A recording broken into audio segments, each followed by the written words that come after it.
Well, good afternoon everyone, and welcome once again to Ed's Orchids. Today, I think we're just going to have a look at a few paphs, a few frags, see what's in flower and see how they're getting on, but mainly I have a request to give a bit of information about Paphiopedilum farianum, which I'll do later. Well, the one you see now is a Phragmipedium Humboldtii. This one has flowered before, as you can see there, and it's coming into bloom again. You can always tell that when there's two leaves coming up. There we are, that's coming into flower again. Three lovely growths on that plant. Phragmipedium Humboldtii. A lot of people call them Warsawixianum, but I think the Warsawixianum has got narrower leaves than these. And another name for them is Paphiopedilums. But the correct name for them all is Humboldtii, Phragmipedium Humboldtii. Here's another Phragmipedium Humboldtii, 4 growths, and 2 of the growths are coming into spike. I'll show them you. You see the 2 leaves again coming up. That's one of them. I think the other one's round the other side. Oh, we may be able to see better from the top. Yep, there we are. So that should be quite a show when there's 2 spikes on and probably 4 flowers. So that'll be beautiful. Phragmipedium again, Humboldtii. This is a Phragmipedium lasverinus, a cross between what is it, Cavacii and oh dear, I've forgotten, but they grow very, very big, these, up to about 6 feet tall, and they can get bigger. Sargentianum, that's the other one it's crossed with. So that is Phragmipedium lasverinus, not coming into flower yet. 2 growths, nice new growth starting at the bottom again, there as you can see. Don't think there's any around the other side, is there? Nope, none around the other side, so that's doing very, very nicely. It's a division of the main plant I had. This is a Phragmipedium Fritz-Schomburg. This has flowered before, and you can see all the leaves yellowing off, and the 2 new growths at the other side are usually the goodness from this plant, and this one will die off, and then these 2 here are hopeful for them flowering. One looks like it might be starting to flower there, but the other one isn't. So 2 nice growths on that Fritz-Schomburg, and looking forward to that one flowering. Now I don't know what's happening to this one. This is Phragmipedium Ainsworthii, and it's been in spike and like this for almost 2 months and never moved. Never thought of forming a bud, but while there's life, there's hope, and I've never known a plant this long to take this long to flower. So we'll just keep that on one side, keep looking at it and see what develops. Because they're a very nice flower, these, when they open up, a nice reddish colour, and they're beautiful. Here's a Phragmipedium grande. It's another division of one of my bigger plants, and that's got a beautiful new growth on it. So that's doing okay. Phragmipedium grande. Now we're on the Paphiopedilums. Paphiopedilum Berenice is coming into spike there. The stem's not very long yet, but that will continue to grow. The yellow leaves you can see are the old growth again that will eventually die off and be replaced by beautiful new growth. So that's Paphiopedilum Berenice. There's the Fritz-Schomburg still going strong. Taken it to a show a couple of times and won absolutely nothing with them. So I don't know why, but judges' opinions always count. Paphiopedilum Fritz-Schomburg, Harold Cooperwitz. This is quite a big plant. It's Paphiopedilum philippinensis super, and just growing a nice new leaf there. I've had these quite a long time and they're so slow at growing, you won't believe it.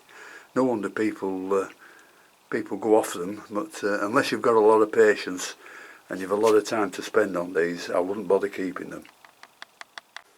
Another one doing very nicely, Paphiopedilum, Lady Isabel, and I think this is just going to come into spike, if I can find it. Yep, down there. Down there.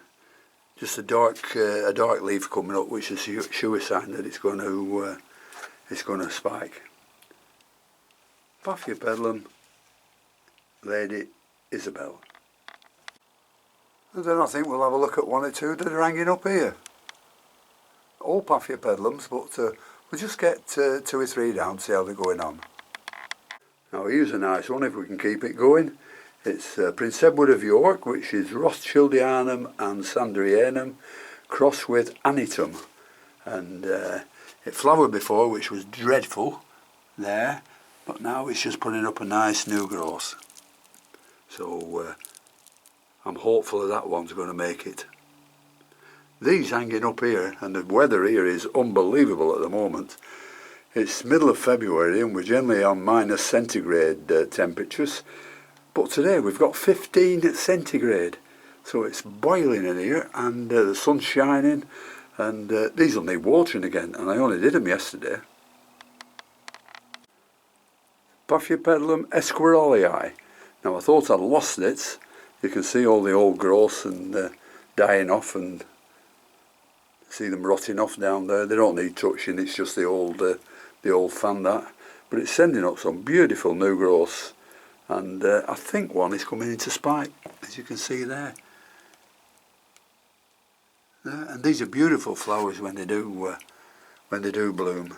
There's some more young ones coming up at the bottom there too. So that's Paphiopedilum esquirolii. And here's one of these small blooming Rothschildianums. Very miniature Rothschildianums. These, there's not many in existence, but they were bred by Assendorfer many years ago. And this is the only one I've ever seen, and he's only ever seen one of mine flowering. And the flowers are less than 12 inches tall on the stem, but they're beautiful, beautiful small Rothschildianum flowers. Now here's one I got from the Orchid Inn when Sam Suet was giving a talk over at our Paphiopedilum Society.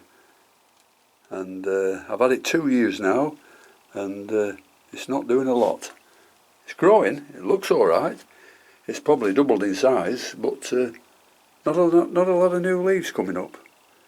Nice big plant, probably probably measures 30 centimetres across, and beautiful flowers when they do flower. Of course everything is if it's crossed by Sandrianum. Well, that's enough of them, so we've come now to the Paphiopedilum Pharianum, and I'll try and tell you what I know a bit about these. Well, you know the habitat is sort of from northern India into Bhutan. Some are found growing on limestone rocks, and also some are found growing on dry grassy slopes. When it comes to selecting a growing medium for these, it depends on the type of plant you have, and you've got to decide whether they like it wet or do they like it dry. Well, most of them have wet periods and dry periods, so you can really treat them both the same, I would imagine. I think there are about 4 different types of this, you know. You can also get them in the album form. If you're growing this, you've got to give them plenty of air and plenty of moisture. They like the moisture from summer to autumn, and then they like a dry period around October, November. I think in the wild they can experience temperatures as high as 90 degrees Fahrenheit. And regardless of what most books say, you know, that these are cool to cold growing, they can get up to very, very high temperatures in the summer, but they do like the night temperatures to be in the mid-40s. They like plenty of light, especially in the hemisphere where I live, which is probably equivalent to dim light in their natural habitat. I will grow these in an open compost which will support good drainage. You can also put a little bit of sphagnum moss and a bit of shell in these, you know, because if you do think they've come from a calcareous region, they do appreciate a little bit of calcium. I don't feed them very much, very little fertiliser, so it's a quarter strength of any commercial fertiliser every month, and then flush in the when I'm not feeding.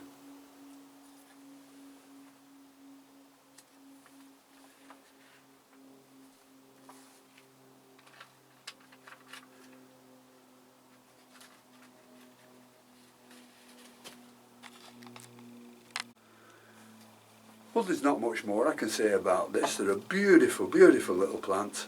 Some grow a lot bigger than others. Some of the flowers are elongated. This one happens to be like a little snub-nosed thing. Beautiful. I prefer these than the elongated ones. And you can also grow these indoors. You know, give them a bit of air, you know, near the window, and take them away from the window when it's very hot. But as I say, you can let the temperatures drop down into the mid-40s, even low 40s on these, and they won't take any harm. So thank you very much for watching. Thank you all to my subscribers, and until next time, thank you very much for watching, and I'll see you later. Bye.